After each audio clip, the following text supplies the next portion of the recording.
أعوذ بالله من الشيطان الرجيم بسم الله الرحمن الرحيم إنا أنزلناه في ليلة القدر وما أدراك ما ليلة القدر ليلة القدر خير من ألف شهر صدق الله المولانا العظيم আল্লাহ পাকের অনেক শুকরিয়া যে আল্লাহ তাআলা আমাদেরকে এখানে বসার জন্য তিনি কিছু কথাবার্তা আলোচনা শোনার জন্য তৌফিক দিয়ে আমরা আল্লাহর দরবারে শুকরিয়া আদায় করি আলহামদুলিল্লাহ।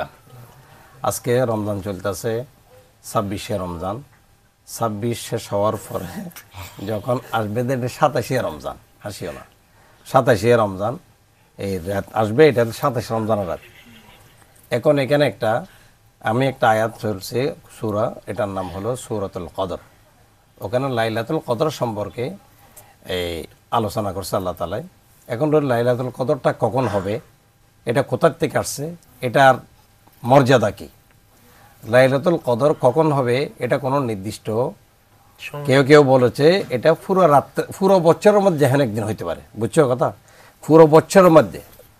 আর কোনো উলামা ইকরাম বলেছেন এটা রমজান মাসের মধ্যে হবে, কিন্তু হাদিসের এবং কোরআনের পরিভাষায় রমজানের শেষের 10 দিনের মধ্যে হবে।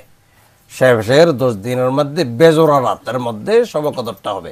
বেজোর রাত বলতে 21 তারিখ রাত্রে, 23 তারিখ রাত্রে, 25 তারিখ রাত্রে, 27 তারিখ রাত্রে এবং 29 তারিখ রাত্রে, এই রাতের কোন বেজোর রাতের মধ্যে শবে কদরটা হওয়ার লাইলাতুল কদর যেটাকে বলা হয়। শবে কদর এটা ফারসি শব্দ, লাইলাতুল কদর হলো আরবি।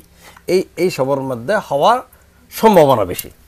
অতএব আমাদের থেকে 21 অর্থাৎ 21 তারিখ এটা বিদায় নিয়ে গেছে, 23 23 তারিখ এটাও বিদায় নিয়ে গেছে, 25 অর্থাৎ 25 তারিখ এটাও বিদায় নিয়ে। এখন আমাদের সামনে 2টা রাত আছে বেজর রাত, একটা হলো 27 27 আর একটা হলো 29। অতএব এই যে সামনে আজকে 26 রমজান শেষ হবে, আগামীতে যে কিনা 27 এই যে রাত আসতেছে, এটাও শবে কদর হওয়ার সম্ভাবনা। অতএব এটাকে আমরা জিকিরের মধ্যে, ইবাদতের মধ্যে এটাকে আমরা মূল্যায়ন করি শবে কদরের। কারণ শবে কদর এটা বছরের মধ্যে 360 দিনে এক বছর হয় আরবি হিসাবে, আর ইংরেজিতে 365 দিনে এক বছর।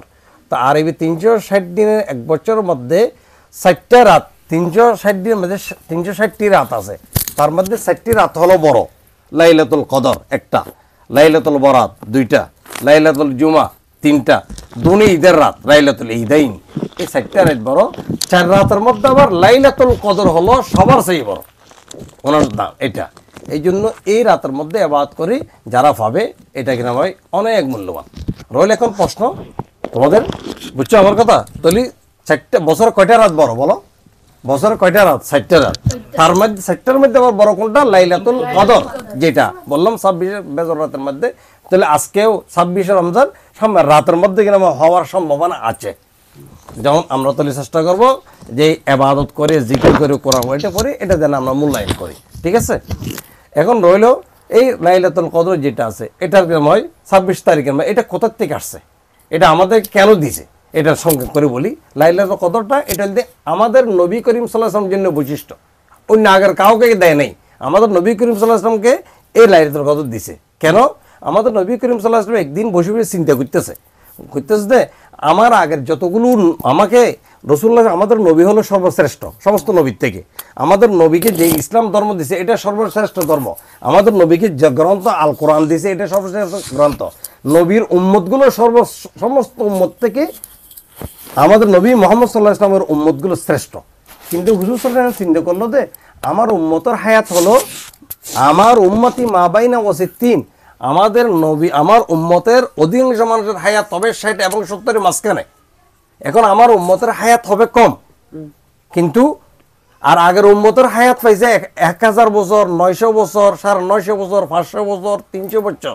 তাহলে এদের ইবাদতের মধ্যে বেশি হবে, আর আমার উম্মতের হায়াত কম পাবে, তার কারণ ওনারা ইবাদতের মধ্যে শ্রেষ্ঠতা হইতে পারবে না। এই নিয়ে আমাদের নবী করিম সাল্লাল্লাহু আলাইহি ওয়াসাল্লাম বসে বসে চিন্তা করতেছে। তখন আল্লাহ তাআলা হযরত জিবরাইল আলাইহিস সালামকে পাঠাইছে কার কাছে, বুঝতেছো আমার কথা? কাকে পাঠাইছে? জিবরাইল আলাইহিস সালামকে। কে পাঠাইছে? আল্লাহ। কার কাছে? আমাদের নবী করিম সাল্লাল্লাহু আলাইহি ওয়াসাল্লামের কাছে। কারণ উনি বসে বসে চিন্তা করতেছে যে আমার উম্মত সব কি শ্রেষ্ঠ, আমি নবী শ্রেষ্ঠ, আমার উপর কোরআন অবতীর্ণ এটা শ্রেষ্ঠ, আমাকে যে ধর্ম দিয়েছে এটা কিন্তু শ্রেষ্ঠ, আমার উম্মত কিন্তু শ্রেষ্ঠ, ইবাদতের মধ্যে কিন্তু শ্রেষ্ঠ হতে পারবে না। তখন জিবরাইল আলাইহিস সালামকে আল্লাহ তাআলা পাঠাইছেন যে তুমি আমার নবী করিম সাল্লাল্লাহু আলাইহি ওয়াসাল্লামের কাছে নবীর কাছে যাও, যাই এর কিনে জিবরাইল আলাইহিস সালাম আসছে, আসিয়ে বলে আসসালামু আলাইকুম ইয়া রাসূলুল্লাহ, সালাম করছে। সালাম করার পর রাসূল উত্তর দিছে। তখন জিবরাইল আলাইহিস সালাম জিজ্ঞাসা করছে, ইয়া রাসূলুল্লাহ, আপনি কি নিয়ে চিন্তা করতেছেন, আপনি এত চিন্তিত কেন? তখন রাসূলুল্লাহ সাল্লাল্লাহু আলাইহি ওয়াসাল্লাম বললেন, আমি চিন্তা করতেছি আমাকে আল্লাহ তাআলা সবকিছু শ্রেষ্ঠ বানিয়েছে, কিন্তু আমার উম্মতের বয়স কম, ওনা তো ইবাদতের মধ্যে শ্রেষ্ঠ হইতে পারবে না, এটা কিনা বয়স কমার হারণে। তখন এই কথাগুলো যাইয়ে জিবরাইল ইসলাম আল্লাহকে বলছে, আপনার নবী এই জন্য চিন্তা করতেছে যে উম্মতের হায়াত কম পাবে, অথবা ইবাদতের মধ্যে শ্রেষ্ঠ হইতে ইবাদত কম হবে, কারণ আগের উম্মতের হায়াত বেশি, এই জন্য। তখন রাসূলুল্লাহ সাল্লাল্লাহু আলাইহি সাল্লাম জিবরিল যাইয়ে রাসূলের কথা আল্লাহকে বলছে। তখন আল্লাহ তাআলা বলছে যে আই জিবরিল, তুমি যাই আমার নবীকে বলো, ওনাকে আমি এমন একটা রাত দান করব যে রাতটা আগের কোনো নবীকে উম্মতকে দেওয়া হয় নাই, শুধুমাত্র না আমার নবী মুহাম্মদ সাল্লাল্লাহু আলাইহি ওয়াসাল্লামকে দান করছি, সেই রাত হলো লাইলাতুল কদরি, লাইলাতুল কদর, যে রাত্রে এক রাত্রে যদি কেউ যদি ইবাদত করে, এই রাত্রে যদি কেউ যদি ইবাদত করে, তাহলে 83 বছর 4 মাস 10 দিন পরিমাণ, 83 বছরের উপরে এক রাত ইবাদত করলে লাইলাতুল কদর, 83 বছর ইবাদত করলে যতগুলো সওয়াব হবে, বুঝছো, অতগুলো কিনা আমার সওয়াব পাবে। 83 বছর, বুঝতেছ, 83 বছর এক রাত্রে ইবাদত করলে 83 বছরের উপরে ইবাদত করলে যতগুলো সওয়াব, এতগুলো সওয়াব আল্লাহ তাআলা দান করবে। বলো সুবহানাল্লাহ। দেখছো 83 বছর এক রাতে ইবাদত করলে 83 বছর। তখন দেখো কোন ব্যক্তি যদি 10 বছর বাঁচছে, তাহলে 10 বছর 10টা পাবে না, 10 বছর 10টা লাইলাতুল কদর পাবে কি পাবে না বলো? আর 20 বছর বাঁচলে কয়টা বছর একবার আসে, তাহলে 20 বছর হলে কয়টা পাবে লাইলাতুল কদর? 20টা। যদি 30 বছর বাঁচে 30টা, যদি 40 বছর বাঁচে 40টা, 50 বছর 50টা। তাহলে তুমি যদি এক বছর যদি এক রাতের ইবাদত করলে 83 বছর হয়, তাহলে 20 বছর বাঁচলে 83 কে 20 দিয়ে গুণ ধর, কত বছর হবে? অতএব রাসূলুল্লাহ সাল্লাল্লাহু আলাইহি ওয়াসাল্লাম তখন খুশি হয়ে গেল, ঠিক আছে আমার উম্মত হায়াত কম পাইলেও কিন্তু ইবাদত দিক দিয়ে সব দিক দিয়ে অন্য উম্মত থেকে বাড়ি যাবে। এই জন্য হাদিসের মধ্যে আছে আমাদের রাসূলুল্লাহ সাল্লাল্লাহু আলাইহি ওয়াসাল্লামের উম্মত কাজ করবে কম, যেমন অনেক মানুষ আছে না কাজ করবে কম কিন্তু এদের সওয়াব বেশি, যেমন অনেক মানুষ আছে কাজ করবে কম কিন্তু তার বেতন বেশি, যেমন ইঞ্জিনিয়ার আছে, ইঞ্জিনিয়ার এটা কিনা হয় আসি একটু চেক করে যাবে, এর কিনা অল্প দামের দিকে 5000 এটার বেতন, কিন্তু একটা কিনা কুলি যে লেবার করে, যে কাজ করে, এর পুরো দিনে দেয় 500 টাকা। তোদের মুহাম্মদ সাল্লাল্লাহু আলাইহি ওয়াসাল্লাম উম্মত এরকম কাজ করবে কম কিন্তু তার সওয়াব কিনা বেশি। এই জন্য এটা লাইলাতুল কদর যেটা আছে, এটা আমাদের নবী করিম সাল্লাল্লাহু আলাইহি ওয়াসাল্লামের জন্য বৈশিষ্ট্য, আমাদেরকে দিয়েছে, আমাদের নবীকে দিয়েছে, ওনার উসিলা আমরা পাইছি, আগে কেউ পাই নাই। এই জন্য এটাকে আমরা মূল্যায়ন করি। এখন এই যে সব লাইলাতুল কদর যখন আসছে, এবার আসেন রাসূলুল্লাহ সাল্লাল্লাহু আলাইহি ওয়াসাল্লাম একটা স্ত্রী যেটা কিনা আমার ইউজার সবসময় ভালো কিনা আদর করতেন, হযরতে আয়েশা সিদ্দিকা রাদিয়াল্লাহু তাআলা আনহা, উনি রাসূলুল্লাহ সাল্লাল্লাহু আলাইহি ওয়াসাল্লামকে জিজ্ঞাসা করলেন, ইয়া রাসূলুল্লাহ সাল্লাল্লাহু আলাইহি ওয়াসাল্লাম, আমরা যদি সব কদর পাইয়ে দেয়, লাইলাতুল কদর পাই, তাহলে আমরা ওই রাত্রে কোন দোয়াটা পড়ব? প্রশ্ন করতেছে কে? হযরত আয়েশা সিদ্দিকা। বলো কে প্রশ্ন করতেছে? হযরত আয়েশা সিদ্দিকা রাদিয়াল্লাহু তাআলা আনহা, রাসূলুল্লাহ সাল্লাল্লাহু আলাইহি ওয়াসাল্লামের স্ত্রী। কার কাছে জিজ্ঞাসা করতে? আমাদের নবীর কাছে। ইয়া রাসূলুল্লাহ, আমরা যদি সব বরাতটা কিনা আমরা পাই নেই, তাহলে আমরা সব কদর লাইলাতুল কদর যদি আমরা কিনা আমরা পাই নেই, তাহলে আমরা ওই রাত্রে কোন দোয়াটা পড়ব? তখন রাসূলুল্লাহ সাল্লাল্লাহু আলাইহি ওয়াসাল্লাম বললেন, আয়েশা তুমি যদি কিনা রাদিয়াল্লাহু তাআলা, তুমি যদি লাইলাতুল কদর কিনা আমরা পাও, তাহলে ওই রাত্রে এই দোয়াটা পড়বে, আমার মুখে বলো, আল্লাহুম্মা ইন্নাকা আফুউন তুহিব্বুল আফওয়া ফাআফু আন্নী। আল্লাহুম্মা ইন্নাকা আফুউন